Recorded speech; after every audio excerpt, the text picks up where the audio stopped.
encontrarme con un artículo de Murray Newton Rothbard que se llama Monopolio y Competencia.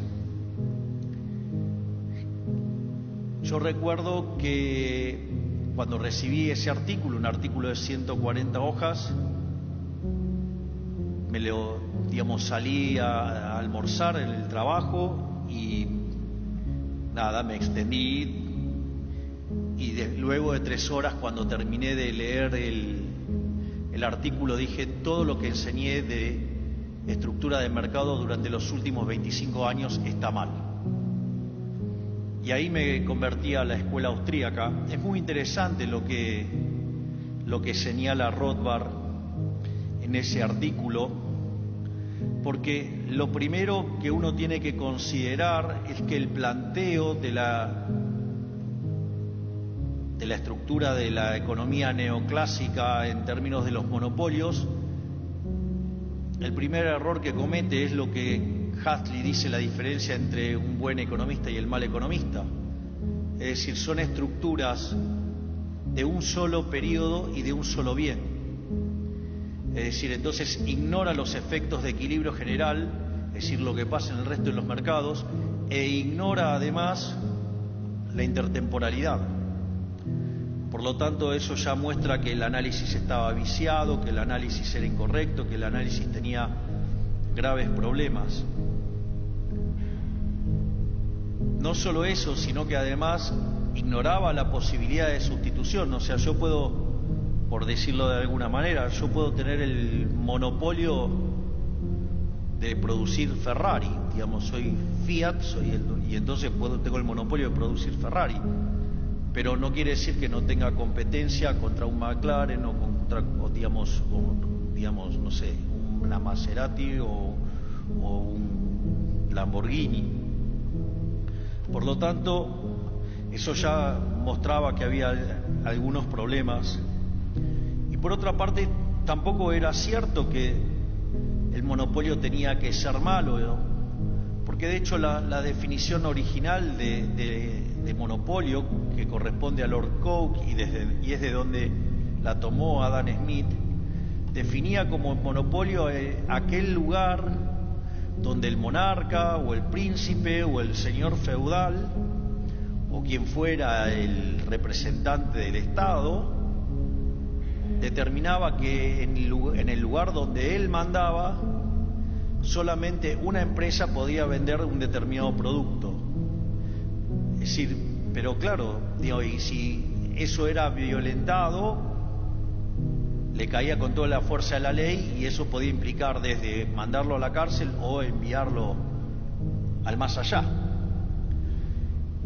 En ese contexto, lo que resultó claro es que entonces el monopolio es malo cuando es un monopolio impuesto por el Estado, no cuando hay un solo oferente. Cuando hay un solo oferente, de hecho lo dice el propio Mises, enójense con el resto de los empresarios que no están ofreciendo el producto, no con el único que está ofreciéndolo.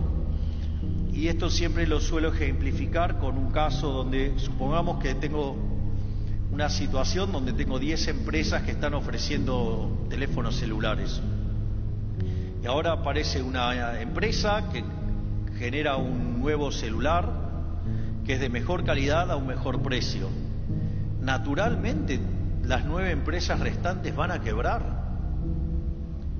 Y eso no tiene nada de malo, es propio de la dinámica del capitalismo. Es decir, las quiebras son parte del capitalismo, son parte del proceso. Aparece alguien que es más eficiente y va a la quiebra. Y en ese sentido, se produce una enorme ganancia de bienestar, porque ahora ustedes tienen un mejor teléfono que es de mejor calidad, además pagaron menos dinero por eso, y ese dinero que se ahorraron ahora lo pueden usar en otras cosas. Por lo tanto, además tienen una ganancia de bienestar, porque ahora además consumen más de otros bienes. Pero por otra parte también se cuestiona que el monopolista gana plata. ¿Y cuál es el problema que gana en plata? Si en el fondo es un benefactor social, está, ganando plata porque le está arreglando un problema a la gente. Y en ese sentido, ¿qué puede hacer con todo ese dinero que está ganando?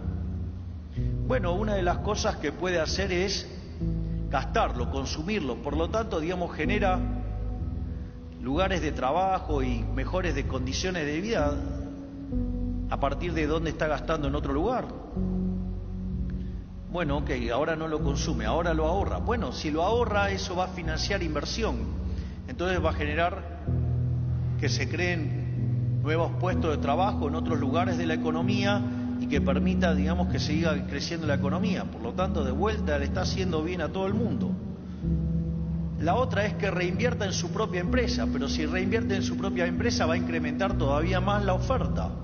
Por lo tanto, digamos, van a tener que ofrecer todavía bienes de mejor calidad y de mejor precio, superándose a sí mismo. Y finalmente, digamos, supongamos que es un tirano y que le quiere arruinar la vida a la gente, entonces no va a hacer nada de eso y va a agarrar todo ese dinero que ganó y lo va a hundir en la tierra. Bueno, achica la cantidad de dinero dentro de la economía, los precios, el nivel de precio más bajo y reparte bienestar para todos con precios más bajos. En definitiva, cuando el monopolio surge de estas características, sería incorrecto tildarlo de monopolio o ir a buscar el problema de las no convexidades. Pero ese problema en economía está porque después del daño enorme que causó la aparición de la teoría general de Keynes y con todo el análisis económico desarmado y con la necesidad de rearmar el sistema de forma de pensar la economía como consecuencia de la destrucción que había causado el keynesianismo, ustedes podían optar entre la línea que venía de la escuela austríaca, pero que había quedado derrotada por la Gran Depresión, no porque fuera culpa de la escuela austríaca, sino, digamos, por cómo interpretaron los que interpretaron lo que pasó. Y por otro lado, ustedes tenían la línea de Walras.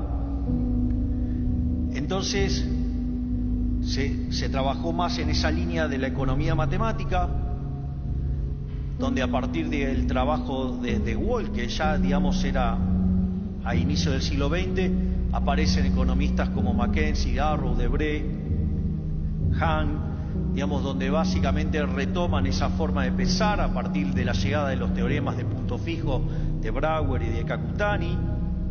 Y la realidad es que la discusión del equilibrio era una discusión sobre la existencia, la unicidad y la estabilidad. Y el problema arranca, digo, cuando se mete en el medio del análisis el problema normativo, el análisis del bienestar, es decir, cuando meten a Pareto en el medio. Y cuando hay que elegir, digamos, para la optimalidad, ustedes se ven en el dilema de elegir entre la fábrica de alfileres de Adam Smith, que son los rendimientos crecientes, y la idea de la mano invisible. Entonces, en la construcción, como está planteada en la teoría neoclásica, eso es un dilema, y entonces para retener las propiedades de bienestar, los economistas limpiaron los rendimientos crecientes, se fueron a funciones de producción con rendimientos marginales crecientes o rendimientos constantes a escala, y de esa forma lograron mantener la idea de la mano invisible como una situación de optimalidad donde todos maximizando